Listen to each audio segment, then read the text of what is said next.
I want to say 2,400 homeless in Davidson County. I can take you down Gallatin Road, Murfreesboro Road, Dickerson Road, Charlotte, and show you 2,000 on each one of those streets. Then they don't want to talk about the population of the metropolitan school kids that are in Davidson County metro schools that are homeless.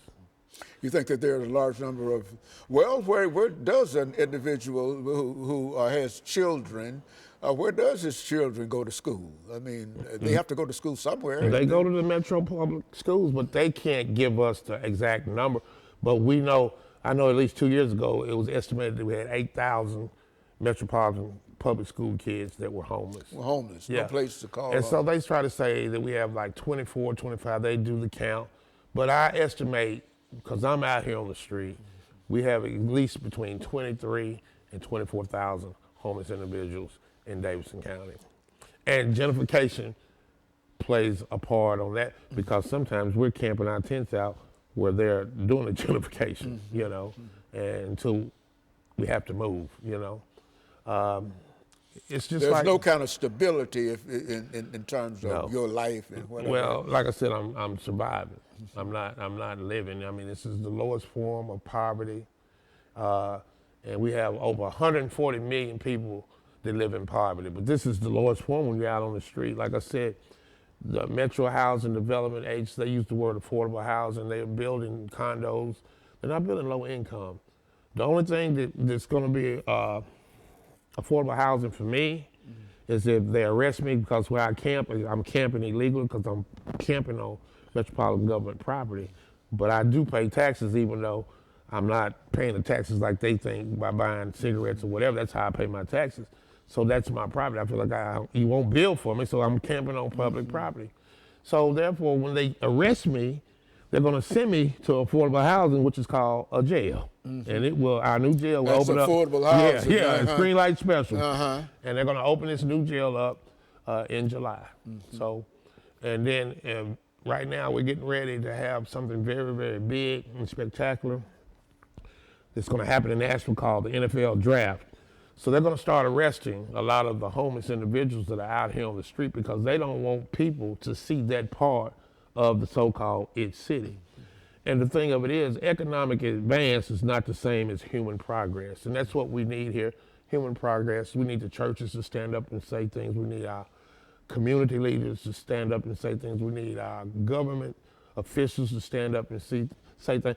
And see, and the thing you can do on Sunday is go to church and worship a poor man. And guess what? He was homeless. And his name is Jesus. And then you ignore one Monday through Saturday. And so the homeless population really isn't given any real opportunity to move beyond homelessness. Would you say that might be? Well, what they do is a lot of talk. They want to act like they want to really help us, but they're not helping us at all because anytime, if you have an experience, B.B. King used to say, in order for you to sing the blues, you had to live the blues. So there's no way someone that hasn't experienced a homeless lifestyle can tell me how to live because you don't know. So if you're going to discuss something and not include us in the discussion, you're doing nothing for us at all. So there's a lot of uncertainty in a real sense. There's no real pattern in terms of how, when you get up in the morning, you don't have any idea where you might lay your head. Well, I do.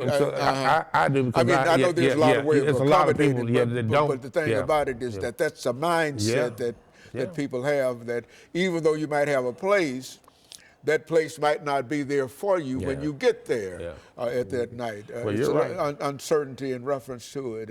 And I would imagine that that's a real challenge just in terms of being able to live and to have any kind of social life and any kind, I mean, how does that work It's out? no social life. And you're right. One morning I left from my tent, and it'll be a year, April the 21st. I left from my tent because I was doing a documentary called The 2Nashville filming.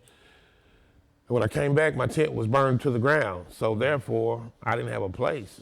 And so, you know, but it's really, really sad because you don't have just a place to go eat or a place to sleep, and you have to think about that. That's stress. Okay, so what we'll do, we'll take our first commercial break, and we'll be back with our audience following this very, very short commercial break.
Thank you and welcome back to the final segment of the show for today.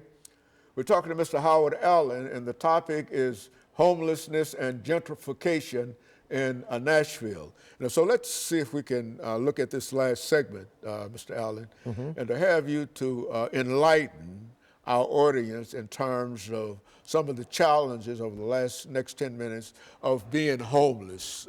When you get up in the morning, do you have, what about taking care of your body and eating? And I mean, what are some of the typical kinds of things that persons that don't have a home face once they get up out of whatever bed they're laying in at that particular moment? Well, we have been blessed with Father Charles Strobel that does the Room in the Inn, where during the winter months from November the 1st to March 31st, the churches bring us in, and therefore that takes a big burden off a homeless individual for that night, because he's able to take a shower, get up and have breakfast. But for me, I just have a system, and I can't just tell you everything I do because some of it's top secret. But anyway, we have a company called, a nonprofit called Shower Up, and that's a great organization where they have 2 shower trucks. They bring them on Saturday, Sundays, and Mondays downtown, where you can go in and take a nice hot shower and get a change of clothes. But it's kind of hard when you can't just go down to the campus or the mission. Some people don't want to go to the mission to take a shower, so you just have to deal with that situation. But I wanted to let you know that homelessness now starts with babies, because, you know, you can take my house, you can take my money, you can take my wife, and then you can run into another young lady whose husband, house, and money's been taken. But one thing you can't stop people from doing, that's having sex. And they do that in the homeless community just like they do it in the housing community. So kids are being born in homelessness. Our homelessness population is starting very high now with youth. I mean, from 18, 19, 20, 22, 24. We have a large LGBT community in the homeless population. So I don't know what's that like for some of them, because that's like a double whammy, because they're gay and they're homeless too. But, you know, it's just a lot of different aspects dealing with homelessness, and nobody said in the 3rd grade, said it and said, I'm gonna grow up to become homeless. It's just decisions happen, things happen, loss of rent, sickness, whatever can happen. And you can become without. I mean, you know, you had people that dealt with Katrina, you had people that dealt with the fire in Gatlinburg, and even though they had insurance and eventually they were gonna be rebuilt, but for that moment they were homeless. And they were dependent on a disaster relief, Red Cross or the church or whatever to help. And none of us in the homeless community are asking for a handout. We just want a hand up. And it's hard to get that, because some people, homelessness scares a lot of people. Either you might pull me down where you are, and then sometimes they act like they don't see it, but you see it every day. And then you see the gentrification process happening every day. All around the homeless. Not just all around downtown. And I mean, you don't have your police, your nurses, your teachers, your doctors.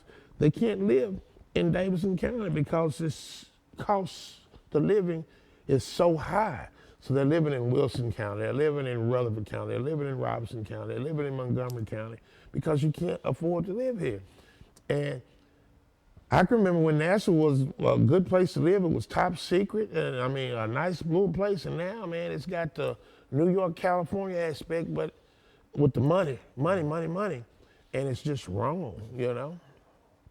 It's just wrong. And so I think eventually things will flatten out, and the millennials, the city has turned from what it used to be to a millennial city, a police city, and a tourist city.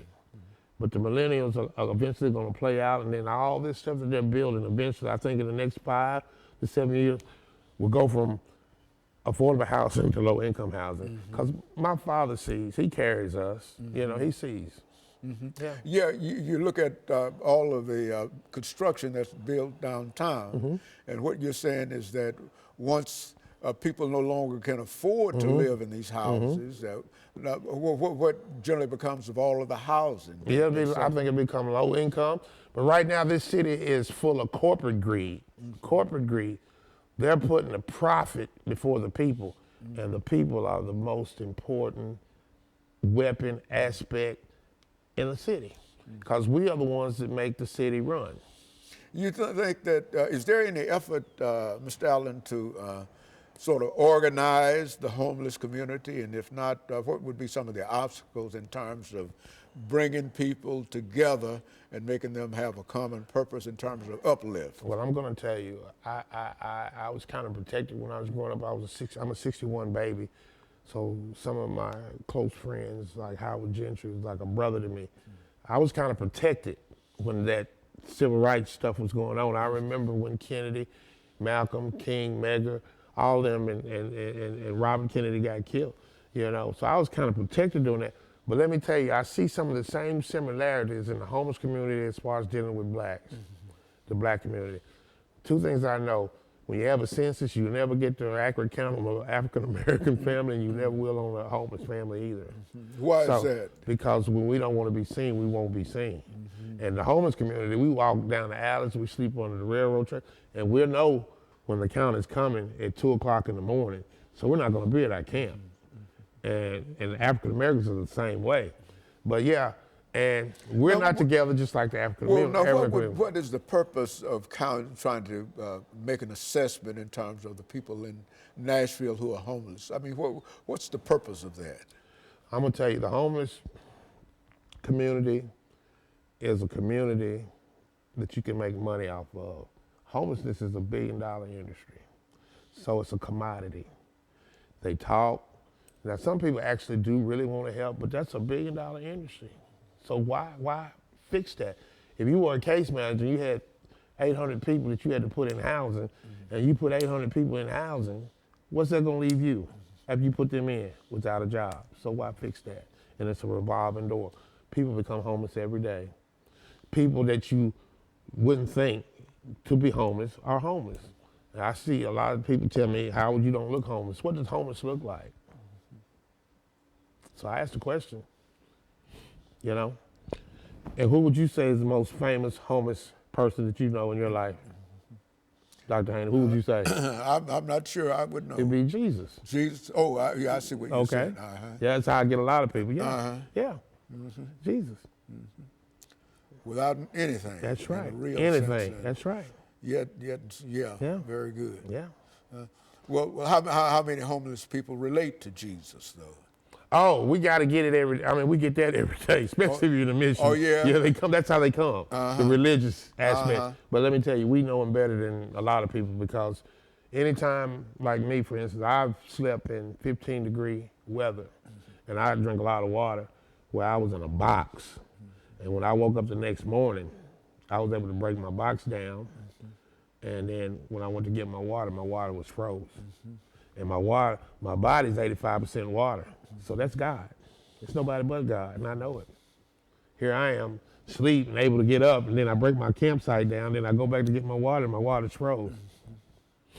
And so now there are a large number of what you call campsites scattered throughout the city of Nashville and et cetera. And these are at almost indiscriminate places. That's right. Any place that you would, under bridges and then. Yeah, we make our campsites anywhere. I mean, we can be up under the interstate. We can be by the railroad tracks. We can be up under somebody's garage or whatever. You know, wherever you think we're not, that's where we are. So that's what I also tell the government.